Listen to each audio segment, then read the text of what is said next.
بھکتی تحریک جس نے ہندو مسلم روحانی اقدار کا ایک سنگم تعمیر کیا، ہندوستان کی عظیم تحریک۔ اس تحریک کا آغاز جنوبی ہند میں ہوا، لیکن شمالی ہندوستان میں اسے مشترکہ تہذیب کے نئے معیار حاصل ہوئے۔ شمال اور جنوب کی بھکتی تحریک کے درمیان ہم آہنگی پیدا کرنے والے صوفی سنتوں میں رامنند اور کبیر کا نام خاص طور پر قابل ذکر ہے۔ رامنند کی تعلیمات نے انسانی اقدار کو پروان چڑھایا۔ ان کی تاریخ پیدائش اور تاریخ وفات کے بارے میں مختلف بیانات ہیں۔ انگریز مورخ گریئرسن کا خیال ہے کہ وہ سن 1299 میں پیدا ہوئے۔ ایک اور مورخ میکالیف کا بیان ہے کہ رامنند کا عہد 14ویں صدی کے آخر اور 15ویں صدی کے نصف اول کا ہے۔ گریئرسن کا یہ بھی خیال ہے کہ رامنند رامانج کے سلسلے کی چوتھی کڑی ہیں۔ ہندی ادب کی تاریخ کے مصنفین نے یہ خیال ظاہر کیا ہے کہ رامنند 1456 میں زندہ تھے۔ مختلف شہادتوں کی بنا پر مورخین نے یہ تسلیم کیا ہے کہ رامنند کا زمانہ 14ویں صدی کا آخری عرصہ اور 15ویں صدی کا ابتدائی حصہ ہے۔ رامنند الہ آباد میں پیدا ہوئے۔ ان کی تعلیم پراگ اور بنارس میں ہوئی۔ ان کا پہلا استاد وحدانیت کے اصول کو ماننے والا ایک ویدانتی تھا، لیکن بعد میں وہ ایک اور عالم رگھونندن کے شاگرد ہو گئے جو رامانج کے فرقے سے تعلق رکھتے تھے۔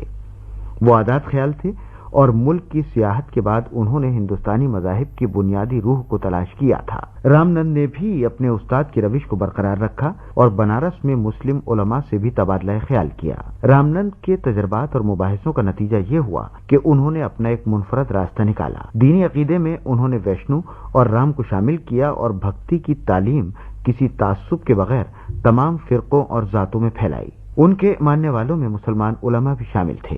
رامنند کی تعلیمات سے مذہبی خیالات کے دو اسکول وجود میں آئے، ایک قدامت پسند اور دوسرا انتہا پسند۔ پہلا تو قدیم عقائد پر قائم رہا اور عقائد و رسومات میں صرف ضروری ترمیمات کی، لیکن دوسرے نے الگ راہ نکالی اور ایک ایسا مذہب بنانے کی کوشش کی جو مختلف العقائد لوگوں اور خصوصاً ہندو مسلمانوں کے لیے قابل قبول ہو۔ پہلے طبقے میں سب سے مشہور نام تلسی داس کا ہے اور دوسرے طبقے میں کبیر کا۔ ہندوستان کے قرون وسطیٰ کی جو تہذیبی اہمیت کی شخصیتیں پیدا ہوئیں، ان میں یہ دونوں یقیناً سب سے زیادہ ممتاز ہیں۔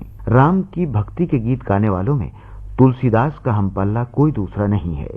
دوسرے حلقے میں کبیر ہیں جنہیں ہندوستان کی مشترکہ تہذیبی اقدار کی علامت تصور کیا جاتا ہے۔ رامنند نے اپنی تعلیمات میں وعدے کیا کہ ہندوستان قدیم زمانے سے روحانی اقدار اور محبتوں کا آئینہ دار رہا ہے۔ مختلف مذاہب کے ماننے والے در حقیقت ایک بنیادی سچائی پر متفق ہو سکتے ہیں، اور وہ سچائی انسانی محبت ہے۔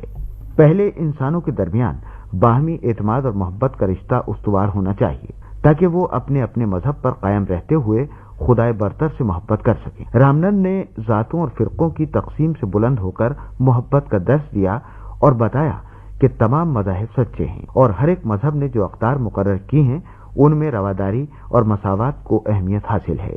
رامنند نے تقریباً 50 برس تک درس و تدریس اور تبلیغ کا سلسلہ جاری رکھا اور شمالی ہندوستان میں اس مشترکہ تہذیبی روایت کی بنیاد رکھی جو آج تک قائم و دائم ہے اور جس کی روح آج کے ہندوستان اور مشترکہ تہذیبی اقدار کی روح ہے۔